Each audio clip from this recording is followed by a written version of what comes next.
दोस्तों आज हम लोग बातचीत करेंगे बाला साहब ठाकरे शिवसेना की जिन्होंने स्थापना करी थी उनके बारे में। उनका जो राजनीतिक जीवन है वो उनके अपने पिताजी उनका नाम केशव सीताराम ठाकरे था, जो कि अलग महाराष्ट्र राज्य के जो मूवमेंट चल रही थी संयुक्त महाराष्ट्र मूवमेंट्स चल रही थी जो उस समय अलग राज्य बनाने के लिए। उसमें बहुत आगरणी नेता थे और बहुत अग्रेसिव नेता थे।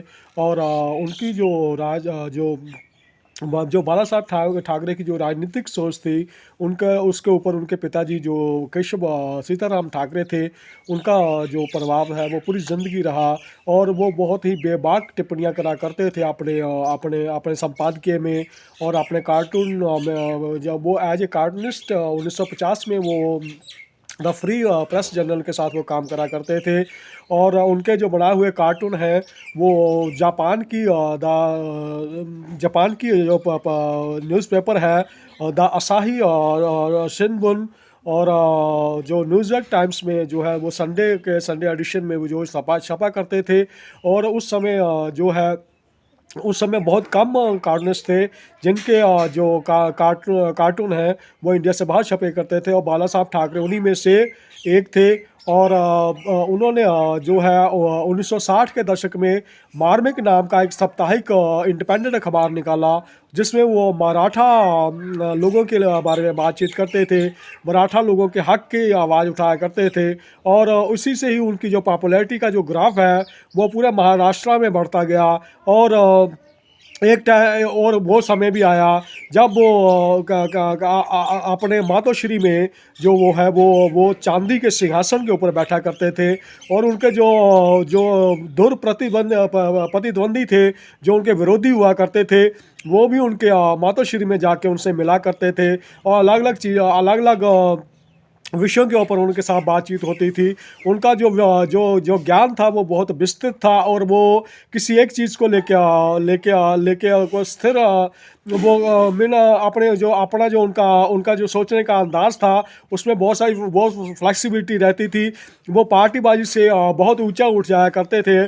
कई बार वो उनको पार्टीबाजी से बहुत ऊंचे उठते हुए भी देखा गया। जबकि उनका अपना एक राजनीतिक दल है जिसकी स्थापना उन्होंने 1966 में करी थी, जो घोर हिंदूवादी संगठन में पार्टी थी। उसका नाम था शिवसेना, जिसकी उन्होंने स्थापना करी थी 1960 के दशक में।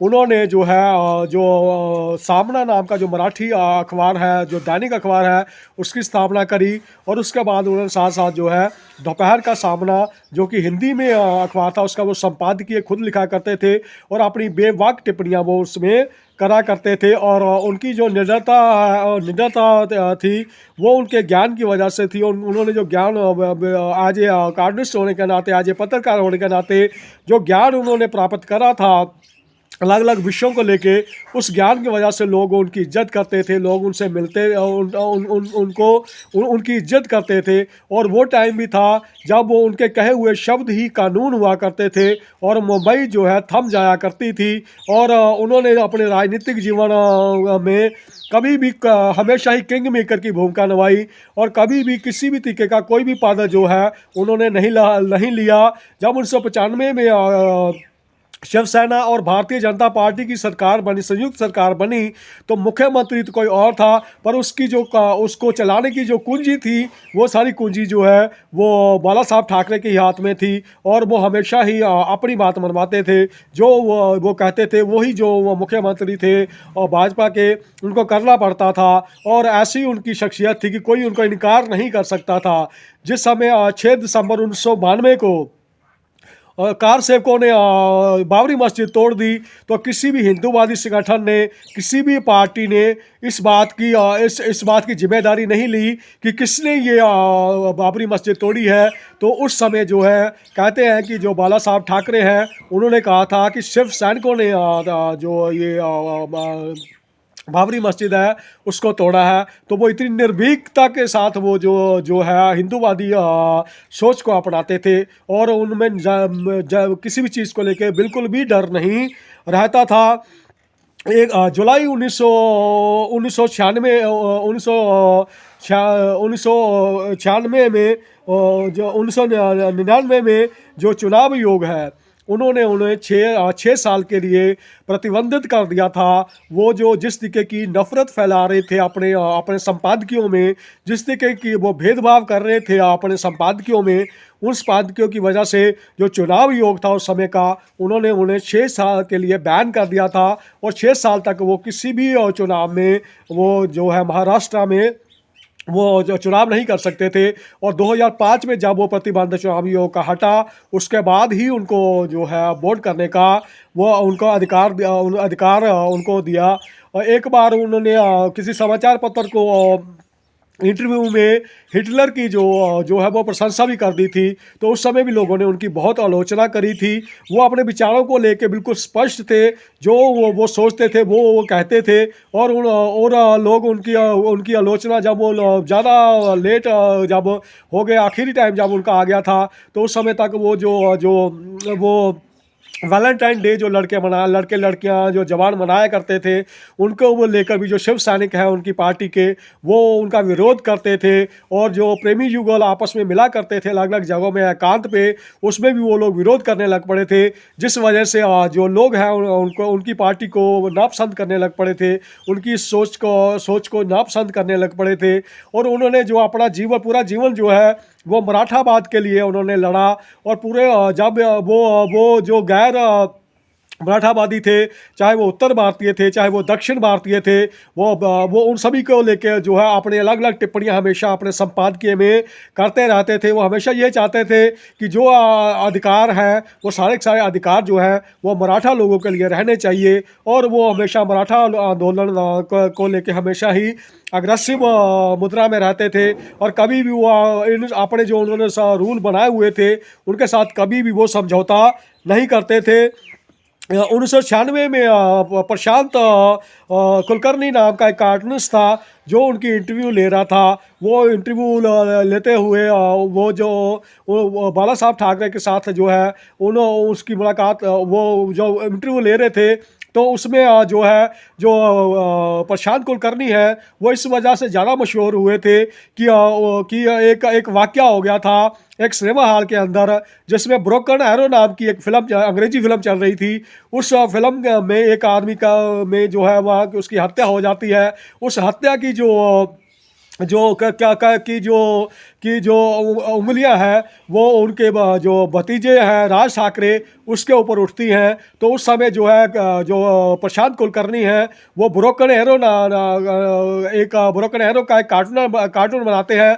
उसमें से खून टपक रहा होता है। और ये कार्टून जो है वो पूरे महाराष्ट्र में बहुत मशहूर हो जाता है। और जो है वो जो राज ठाकरे है उसके ऊपर या उस आदमी के कत्ल की जो उंगलियां हैं वो उसके ऊपर उठती है कि राज ठाकरे ने ये कत्ल करवाया है अपने राजनीतिक जीवन को आगे बढ़ाने के लिए। तो कहते हैं कि जो बाल ठाकरे, जब वो इंटरव्यू शुरू होती है तो प्रशांत कुलकर्णी के पहले ही वो कहते हैं उन्हें कि आज हम लोग बातचीत करेंगे आपके साथ। जो आपने ब्रोकन एरो बनाया था उस समय, वो आपका ब्रोकन एरो मेरे को बहुत पसंद आया था, क्योंकि मेरी पार्टी का जो चुनाव चिन्ह है वो वो भी तीर कमान है। और ब्रोकन एरो का मतलब ही तीर कमान होता है। तो वो अपनी अपनी अपनी जो राय है वो बिल्कुल स्पष्ट रूप से रखते थे। बेशक उसमें राज ठाकरे का नाम आ रहा था, फिर भी वो उसके ऊपर बातचीत करने के लिए जो है प्रशांत कुलकर्णी नाम का जो कार्टूनिस्ट था उसके साथ बात करने के लिए तैयार हो गए थे। और उनका जो बातचीत करने का हमेशा लहजा रहता था, वो हमेशा सॉफ्ट होते थे और अपनी स्पष्ट राय हमेशा रखते थे। वो राज ठाकरे को उन्होंने ट्रेंड करा था। और राज ठाकरे जो है थोड़ा काफ़ी अग्रेसिव तरीके से जो है महाराष्ट्र की राजनीति में आगे बढ़ना चाहते थे। और वो ये चाहते थे कि जो अभी राज ठाकरे है, अभी बहुत सारी चीज़ें जो हैं वो उनसे अभी सीखे, तभी वो ज़िंदगी में आगे बढ़ पाएगा। पर राज ठाकरे जो ये बात मानने को नहीं तैयार थे। और जब वो राज ठाकरे अलग हो गया उनसे और उसने अपने महाराष्ट्र नवनिर्माण सेना की जो स्थापना कर ली, तो वो पूरी ज़िंदगी उनको सिर्फ एक बात का ही अफसोस रहा कि जो राज ठाकरे है उसको मेरे से अलग नहीं होना चाहिए था, शिवसेना नहीं छोड़नी चाहिए थी। और जिस दिन वो अपनी आखिरी सांस ली उन्होंने 17 नवंबर 2012 को, और जब उनका अंतिम संस्कार हुआ तो उस समय 2 लाख से ज़्यादा लोग जो हैं वो मुंबई में इकट्ठे हुए थे उनके अंतिम संस्कार के समय में, और पूरी जो मुंबई है वो जो है वो थम गई थी। ऐसा व्यक्तित्व था बाला साहब ठाकरे का। और दोस्तों, ज़िंदगी आगे बढ़ती रहती है, राजनीति आगे बढ़ती रहती है, और राजनीतिक चाल में कौन सा बिसात किस समय कहाँ पे बैठ जाए ये कोई नहीं जानता है। कौन प्रधानमंत्री बन जाए, कौन मुख्यमंत्री बन जाए, ये कोई नहीं जानता है। दोस्तों, साउथ अफ्रीका की जो करेंसी है उसका नाम है रैंड। अगर आज के दिन में हमें उनके साथ व्यापार करना होगा तो उनकी करेंसी का आज का रेट है 4 रुपये 64 पैसे। और दोस्तों, किसी भी देश की अर्थव्यवस्था जो है वो उसकी उसकी उसकी उस अपने खुद देश की जो अपनी अर्थव्यवस्था है, वो रेट है उसकी करेंसी का, वो कितना स्ट्रॉन्ग है दूसरे देशों की करेंसी के प्रति, उस चीज़ के ऊपर निर्भर करता है।